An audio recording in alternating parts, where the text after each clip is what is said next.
right, everybody. Welcome back to the Bessemer and Lake Erie NHO scale. I'm Ray Brown. This is a layout update for Christmas Day 2023. Be a pretty quick update today, but an important one.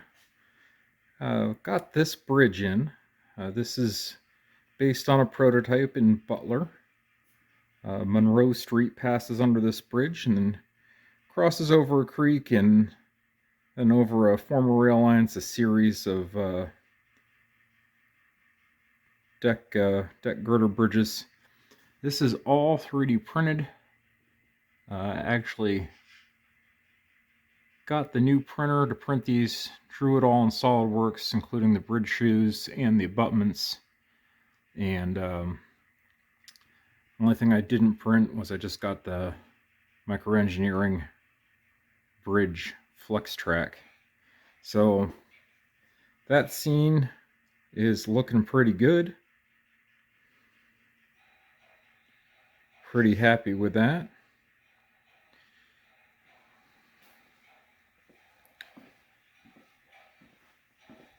And needs a little work, but I have one of my brass 210-4s out.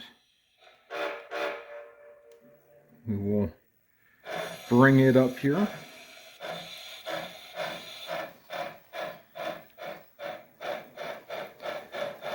One of the reasons I fell in love with modeling the Bessemer the way I did is I just love the looks of these 210-4s. They're just chonky. Just real mean looking locomotives. Just love them. Pretty small driver for a 210-4, but I don't think speed's what they were going after.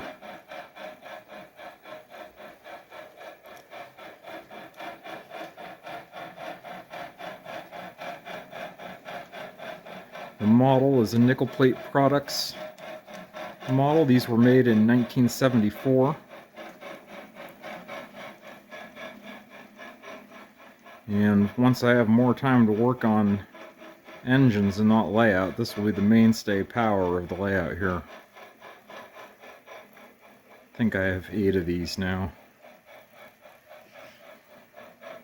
Usually can get them pretty cheap. They don't, as far as brass goes, they don't command a ton of money.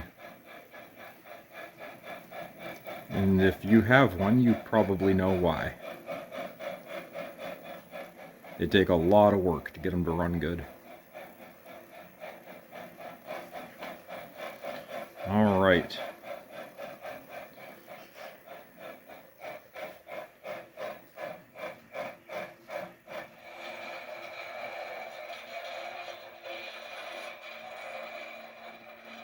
And as some of you might have guessed, if you follow my channel, the completion of that bridge means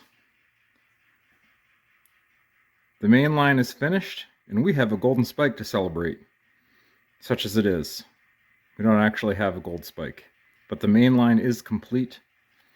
So I have a ribbon here. We will go ahead and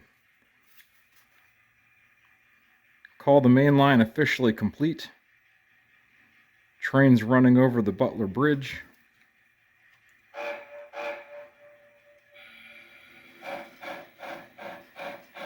Cannot tell you how good that felt.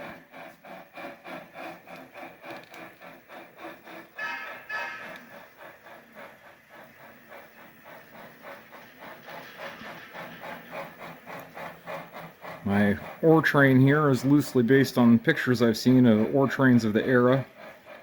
3-bay hoppers, 2-bay hoppers, gondolas. I think if it looked like a bucket, the Bessemer would put ore in it.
All right.